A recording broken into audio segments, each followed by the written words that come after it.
Philippines కేంద్రంగా నడుస్తున్న అంతర్జాతీయ ఆన్లైన్ క్రికెట్ బెట్టింగ్ ముఠాను కళ్యాణదుర్గం పోలీసులు బట్టబయలు చేశారు. ఈ ముఠాకు చెందిన 10 మందిని అరెస్టు చేయగా మరో 2 పరారీలో ఉన్నారు. నిందితుల నుంచి 19.70 లక్షల నగదు, కారు, 4 బైకులు, ల్యాప్టాప్లు, మొబైల్ ఫోన్లు, సిమ్ కార్డులు తదితర సామగ్రిని పోలీసులు స్వాధీనం చేసుకున్నారు.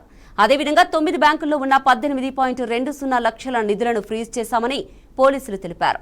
జిల్లా ఎస్పీ పి జగదీష్ ఐపీఎల్ నేపథ్యంలో క్రికెట్ బెట్టింగ్ పై ప్రత్యేక నిఘా పెట్టాలని ఆదేశించగా కళ్యాణదుర్గం డీఎస్పీ పి రవిబాబు పర్యవేక్షణలో పోలీసులు ఈ దాడులు నిర్వహించారు.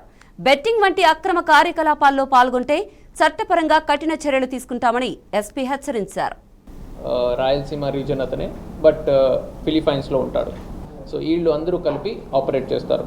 సో ఇక్కడ లోకల్లో తలారి మధు అనే ఒక వ్యక్తి, కళ్యాణదుర్గం సంబంధించిన అతను, వాళ్ళు ఈ శివ అనే ఫిలిప్పైన్స్ అతనితో ఇనిషియల్గా ఫ్రెండ్షిప్ ఏర్పడుతుంది.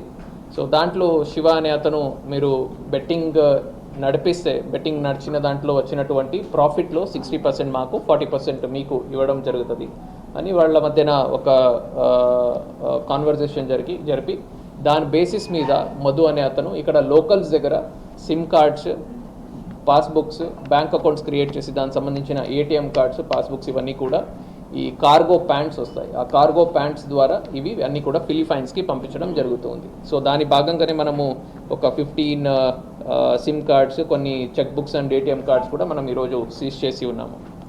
సో ఇవి వాడి ఇళ్ళు అన్ని సైబర్ నేరాలకు ఉండొచ్చు, బెట్టింగ్ ఉండొచ్చు, కెసినోకి ఉండొచ్చు, ఇట్లాంటి అన్నిటికీ కూడా ఈ పాస్బుక్స్, ఈ సిమ్ కార్డ్స్ని వాడి వాళ్ళు ఆపరేట్ చేయడం జరుగుతుంది.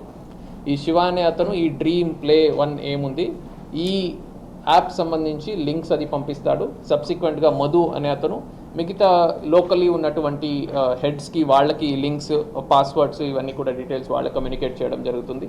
దాని ద్వారా వీళ్ళు లోకల్గా బెట్టింగ్ అది నడిపిస్తూ ఉన్నారు. సో మనం ఇప్పుడు ఒక కళ్యాణదుర్గం సంబంధించిన ఒక 6 మెంబర్స్ని మనం అరెస్ట్ చేయడం జరిగింది. ఒకరు ఏలూరుకి సంబంధించిన వాళ్ళు, ఒక 2 తెలంగాణకి సంబంధించిన వాళ్ళు, ఒకరు విజయవాడకు సంబంధించిన వాళ్ళు, ఇంకొక అతను కర్ణాటక అతను అబ్స్కాండ్ ఉన్నాడు, అండ్ ఈ శివ అనే అతను కూడా ఫిలిప్పైన్స్లో అబ్స్కాండ్ ఉన్నాడు.